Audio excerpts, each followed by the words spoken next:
What's up, photography world? Josh Grasso here from theshutterschool.com, and today I've got a little gear talk for you. I'm going to be talking about why I love these Sony little baby mirrorless lenses.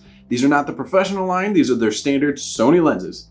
It's not the G Master, it's not the Zeiss, just the basic lenses. As a professional wedding photographer, why do I use these and not something higher end like a Zeiss or a G Master?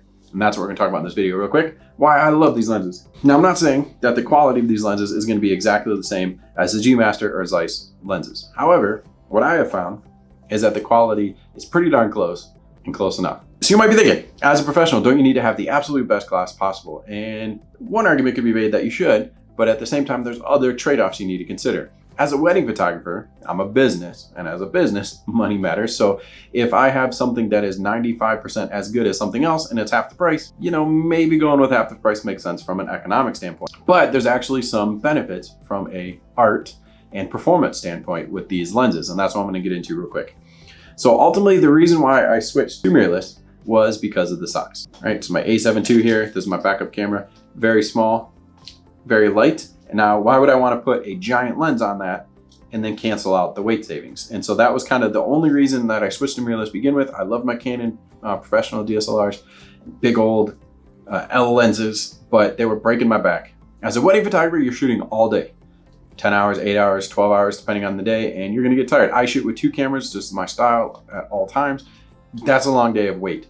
I want small bodies, and if I have small bodies, I want small lenses. And so the Sony line is very small and very nimble. I used to have the 35mm Zeiss, which was 2.5 times the size it felt like. I don't know the exact stats, you can look it up, but it was definitely a lot bigger, a lot heavier. When you put it on the glass, it looked like a giant lens attached to a tiny camera. And it just feels funny, it looks funny. And so when the 35 1.8 came out, I gave it a try and fell in love. Now, if I'm shooting a portrait session and maybe I'm only out for an hour, having big, bulky lenses really won't matter as much. Then you can get that extra 10% quality and really be worth it because you're not gonna get that tired. But on a wedding day, if I'm basically 80% of the day, I'm using a 35mm lens and I've got this tiny little lens on there, I feel like I can run around, I can hold the camera in weird angles. I don't even have to have it up to my face. I can, put it between some candles or something and put it on the floor. It's just so nimble and so light that having these tiny lenses really help me perform better as a photographer. So even if the image quality is like a tiny bit less than the higher end glass, the fact that it's so nimble means I'm gonna get more moments better, more often, and overall just better pictures compositionally and things like that because it's so nimble, it's not weighing me down. And as a photographer, you don't wanna get lazy. It's very easy to get lazy with big, heavy gear. So having this light gear makes it easy to be quick on my feet and constantly shooting and not wanting to put my camera down. Now, as far as actual quality goes, when I had the 35 Zeiss and the 35 1.8, I didn't really notice difference. I feel like the Zeiss might have had a little bit more pop in the colors. The bokeh was definitely a little bit nicer if you stop down to the 1.4 instead of 1.8 on this little guy here for the 35, but it wasn't such a big difference. I wouldn't use that aperture often enough to make it worth it. All right, so what do I shoot with? I have the 28, the 50, the 35, and the 85. And so they are all significantly lighter than the big G Master lenses. They're all pretty small, a lot of fun to use. So again, the most important thing for me, the fact that they're light and easy to carry, easy to throw on a body and not weigh you down is the number one reason that I love these lenses. Now, the second reason I love these lenses is really the performance, honestly. So if they were just light, but they were crap, then at the end of a wedding day, I'd probably feel like I'm missing stuff, I'm missing out on quality, I'm missing out on moments, and that's not gonna work for me. So the performance of these lenses is actually fantastic. So the 28mm f2.8, for instance, was the first one of the little mini lenses I bought because I needed a 28mm. I don't use it a ton. 35's on all day. Throw a 28 on when I need something wider on a dance floor. And I had heard, it focuses really well and it's relatively cheap. So I picked it up. And I was pleasantly surprised with how fast it focuses on the dance floor. And there's a lot of action going on. It's low light. It'll still nail focus every time. And it's super quick focusing. You can't be beat, really.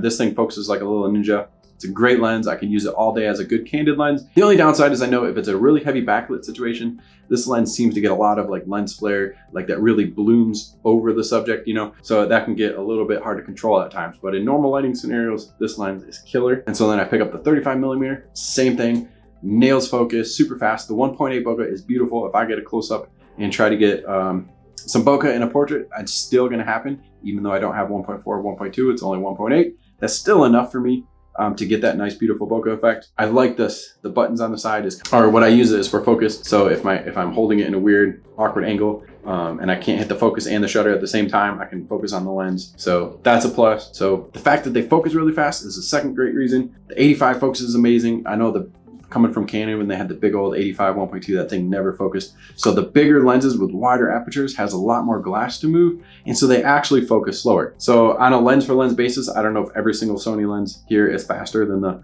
Zeiss version, but in general, I do know that 1.8 lenses focus faster than 1.2, 1.4 lenses just because of the physics of having less glass. So as a wedding photographer, I'm taking portraits, but most of the day I'm a documentary type photographer. So I really need to be able to focus fast and not miss moments. So the fact that these little guys focus faster than the big lenses is a huge performance benefit. So not only did I choose to compromise on a cheaper lens that is just because of the weight, but I'm actually getting a performance benefit from the increased speed. Now, if somebody's out there super gearhead and has tested this all and you've proven that these lenses are slower, definitely send me the link. But from my experience, just from performance in my hands, they're lightning fast to me, plenty fast enough, and they feel faster. The only caveat is the Nifty 50 1.8. This is probably the cheapest out of all of them. The image quality is great. I love getting close-up portraits with this thing, but I actually don't use it a lot because I feel like it's a little bit slow to focus. Now, I could be being unfair a little bit, because when I first got this lens, I was using it on my A7 and A7 II, and it definitely was a little bit clunky to focus. On the A7 III, I do believe it's much faster, so there's something with the interface there, but I haven't really used it on a performance photojournalistic scenario because I'm afraid of it. But in portrait scenarios, if it's good light outside and I put it on for portrait time, it does focus really well. So I'll have to do a test on the A7 III versus the A7 II and see if it focuses nice and snappy in indoor scenarios. Then I can start using it as a photo lens as well. But that is also the cheapest out of the four. So, you know, it is what it is. I might upgrade to a Zeiss if I find out that the performance isn't that great, and I would really like to use my 50 more often. So there it is. Those are the main reasons why I love them, is weight and speed. And that's huge as a photojournalistic style photographer. If you are a portrait photographer, you don't care as much about weight and speed. You have time to set up. You're telling the clients what to do. You pose them, you take the portrait. If your camera takes an extra half second to focus, it's not gonna kill you, especially because you're shooting in great light for portrait time. You never really have to worry about focus. But as a wedding photographer and photojournalistic type photographer, you're gonna be shooting in crappy light and quick action, and you're gonna need much better focusing capabilities. So that's why I love these lenses. So how do I use them? Just as a quick overview of my day, I'll use a 35 on one camera, 85 on the other, and that's 80% of my wedding day. So I have a nice wide, standard wide, and a good telephoto. I have both options all day, nice and light. I can carry them both and switch back and forth between getting more information and zooming in and getting some compression and some sharp bokeh with the 1.8.